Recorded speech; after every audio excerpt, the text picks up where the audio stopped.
अस्सलामु अलैकुम वरहमतुल्लाहि वबरकातुहू।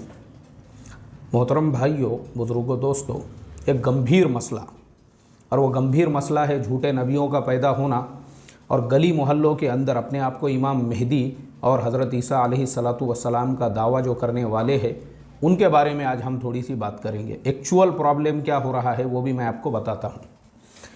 हमारे बहुत सारे बुज़ुर्ग जिनको हम अपना बड़ा समझते हैं, अपना बुज़ुर्ग समझते हैं, पिछले चंद दिनों से मैं देख रहा हूँ वो अपने बयानात के अंदर बार बार इसका तज़किरा कर रहे हैं कि इमाम मेहदी का ज़ुहूर होगा और हज़रत ईसा अलैहिस्सलातु वस्सलाम आएंगे।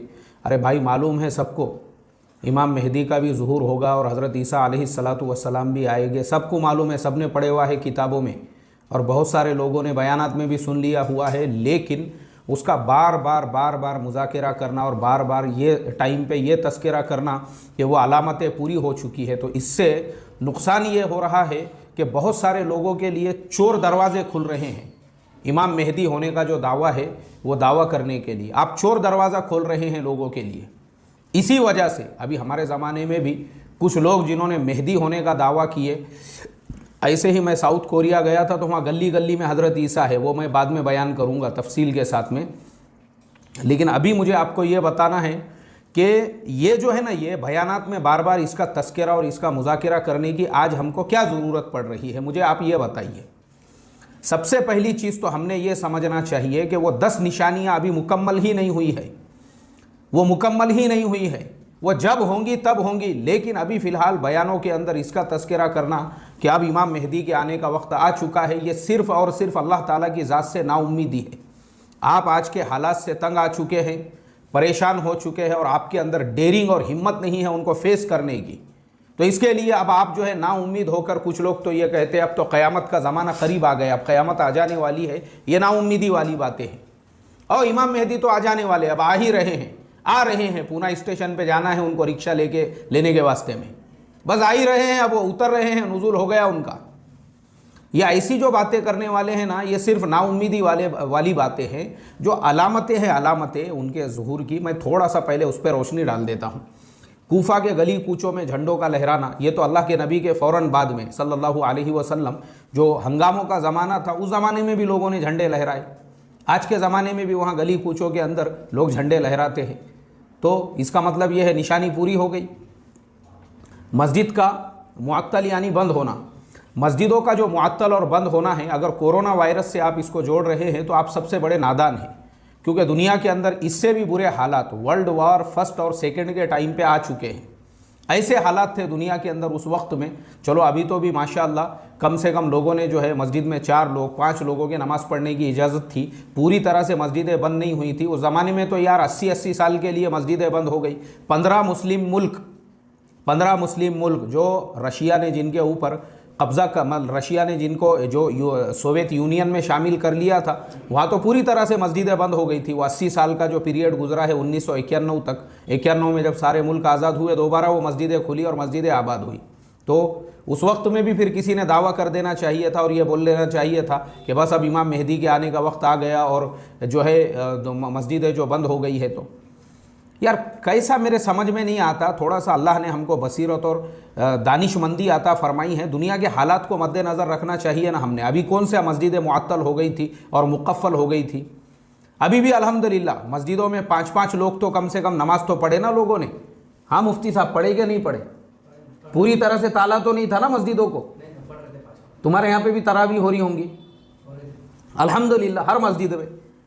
मेरी अपनी मस्जिद के अंदर तो उमूमी तौर पे जैसे नॉर्मल दिनों में सारे अमाल होते हैं माशाल्लाह, वैसे नमाज़ें हो रही थी। ये बात और थी कि मैं दूर होने की वजह से पहुंच नहीं पा रहा था, लेकिन अतराफ़ की सारी मस्जिदों में हमने देखे। और सबसे बड़ा फ़ायदा इससे ये हुआ कि हमारी हर बिल्डिंग मस्जिद बन गई अल्हम्दुलिल्लाह, हमारी हर पार्किंग मस्जिद बन गई, हमारा हर घर मस्जिद बन गया। खुद मैंने मेरे घर में पूरे एहतमाम के साथ, मेरे मस्जिद के बिल्डिंग के सारे लोग आ जाते थे माशाल्लाह। तकबीर उला से हमारी मगरिब की नमाज़ होती थी, फजर की नमाज़ होती थी, इशा की नमाज़ होती थी, सारी नमाज़ें हमने जमात के साथ में अदा किए। और ज़ोहर असर में लोग कुछ काम वगैरह के लाइन से बाहर निकल गए तो फिर मैं और मेरे बच्चे और जो आ सकते थे सहूलत से, लेकिन नमाज़ें तो पूरी पाबंदी एहतमाम तकबीर उला से हुई। अब आप मुझे बताइए, अरे ये तो और ज़्यादा शुक्र करने की बात है कि अल्लाह ताला ने कोरोना की वजह से हमारे हर घर को मस्जिद बना दिया, हमारे हर बिल्डिंग को मस्जिद बना दिया, हमारे हर पार्किंग को मस्जिद बना दिया। यहाँ तक कि वो लोग जो कभी रमज़ान में तरावीह नहीं पढ़ते थे, आज कोरोना की बरकत से उन्होंने भी पूरी मुकम्मल तरावीह अदा की और उनकी कुरान की सूरतें सही हो गई अल्हम्दुलिल्लाह।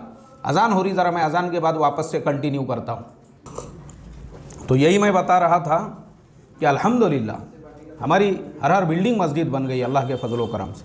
आगे जो अलामत लिखी है खुरासान में ज़मीन का धंसना, मुझे बताइए खुरासान किसको कहते हैं? खुरासान मालूम है क्या? खुरासान किसको बोलते? तो खुरासान कहाँ पर है, किधर है? खुरासान मालूम भी है क्या कहाँ है खुरासान? मैं बाद में बताऊंगा खुरासान के बारे में, पहले ये बता दो आपको खुरासान भी मालूम है जहाँ ज़मीन का धंसना है? तो नंबर 4 शहाब साकिब यानी पत्थरों का आसमान से गिरना। अब मुझे आप बताओ, अभी फ़िलहाल जो ये नए नए मेहदी पैदा हो रहे हैं, इस ज़माने में कितने पत्थर आसमानों से गिरे? जबकि पत्थरों के गिरने का सिलसिला सैकड़ों हज़ारों साल से जारी है।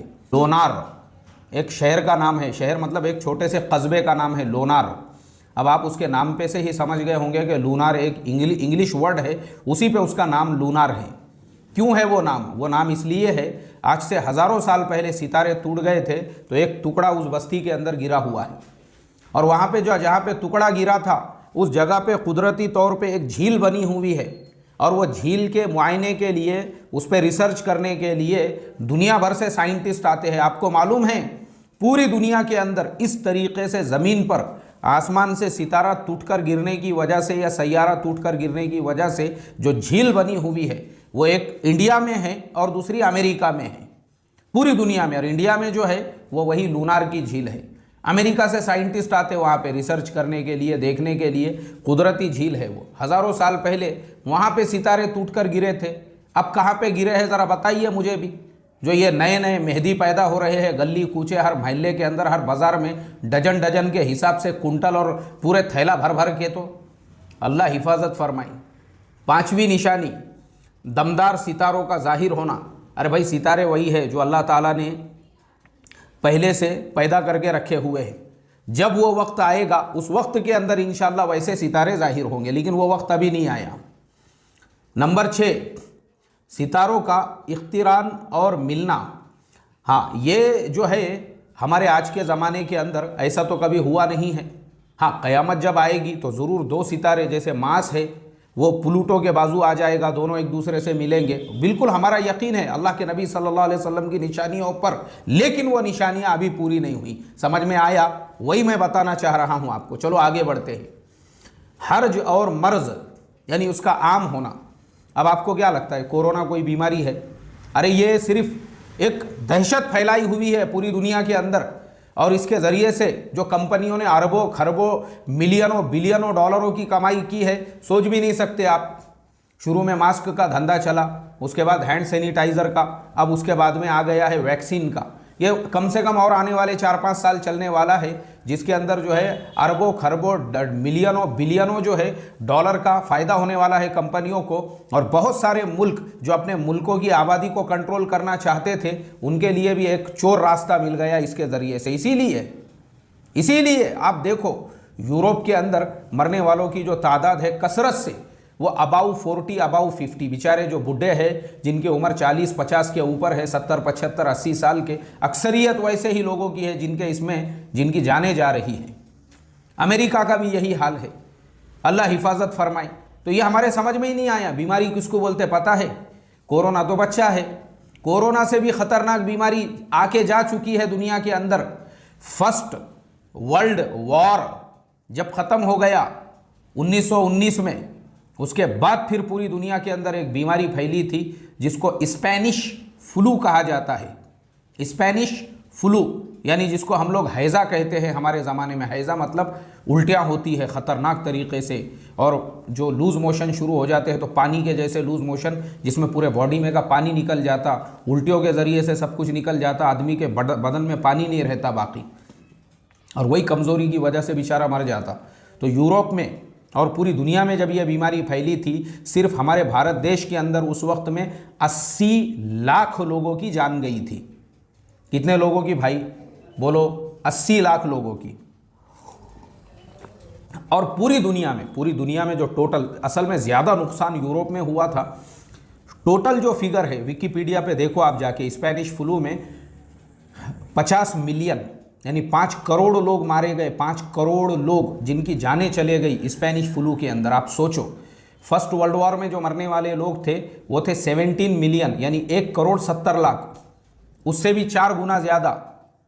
5 करोड़ लोगों की मौत जो है यानी वर्ल्ड वॉर में जितने लोग नहीं मारे गए उससे 4 गुना ज़्यादा लोग वो बीमारी के अंदर मर गए थे। क्यों? वो टाइम पे क्यों मेहदी नहीं आए? उस टाइम पे क्यों हज़रत ईसा अलैहिस्सलाम का ज़ुहूर नहीं हुआ? यार कैसे लोग हैं हम, अल्लाह हमको समझ अता फरमाए। नाउम्मीदी की निशानी है ये, जो बयानों के अंदर इस तरीके की बातें बोलना कि अब वो वक्त करीब आ चुका है। कहाँ से करीब आ चुका है? किसने बोला आपको? चोर दरवाजे खोल रही है इस तरीके के बयान करने वाले तो उन लोगों के लिए जो झूठे नबी होने के दावे कर रहे हैं और जो झूठे मेहदी और ईसा बने हुए हैं। आगे मैं आपको बताता हूँ कोरिया में मैंने गली गली में कैसे ईसा देखे हुए हैं। चलिए आगे हम बढ़ते हैं।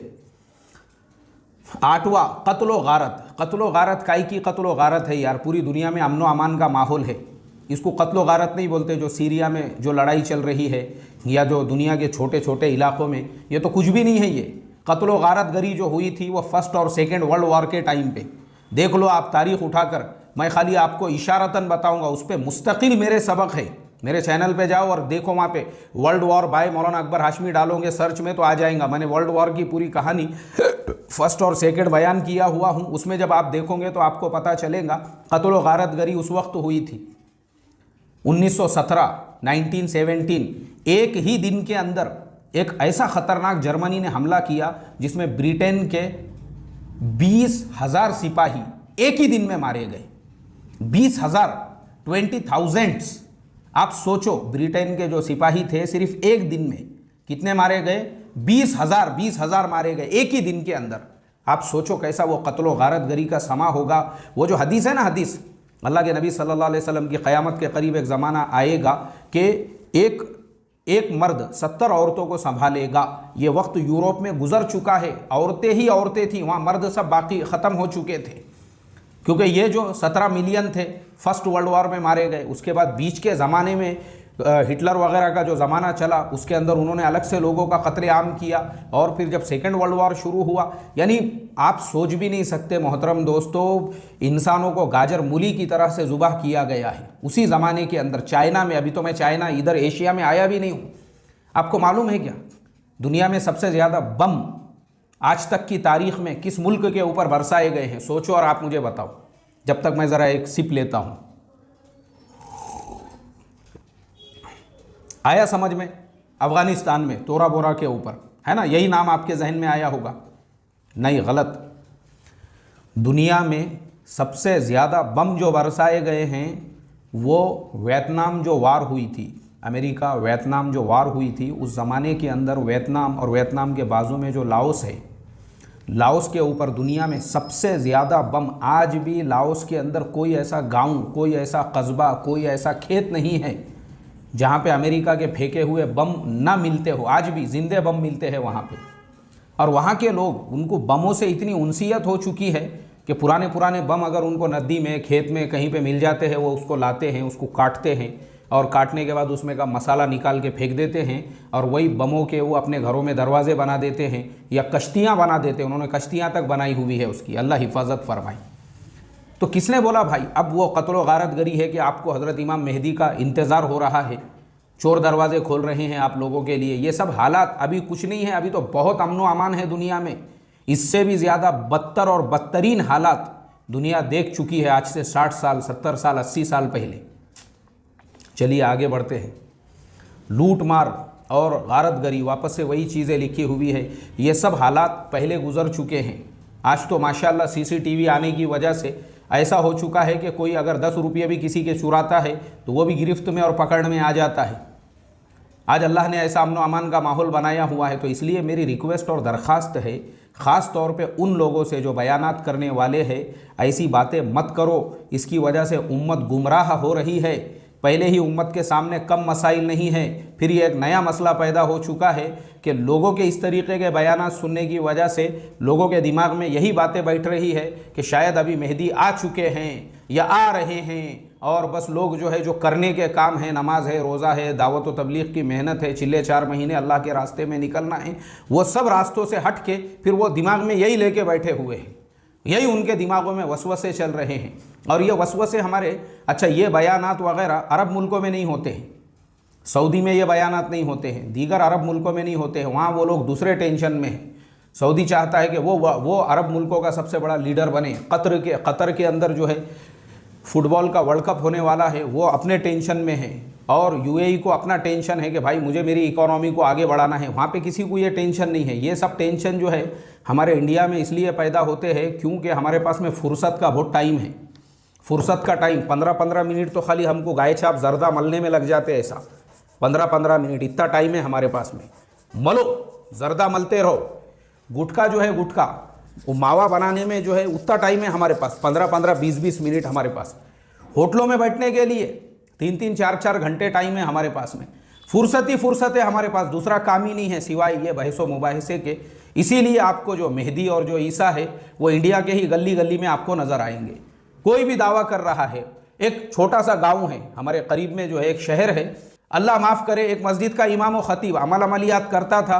अमल अमलियात के लाइन से उसकी टपरी अच्छी चलने लगी, लोग अच्छे उसके मानने वाले बन गए। जुम्मा के दिन एक दिन उसी ने हाथ उठा के ऐलान कर दिया, बोले अब अल्लाह ने मुझे ही भेज दिया है, नऊज़ बिल्लाहि मिन ज़ालिक। अल्लाह माफ़ करे, उसने दावा कर दिया इस तरीके से।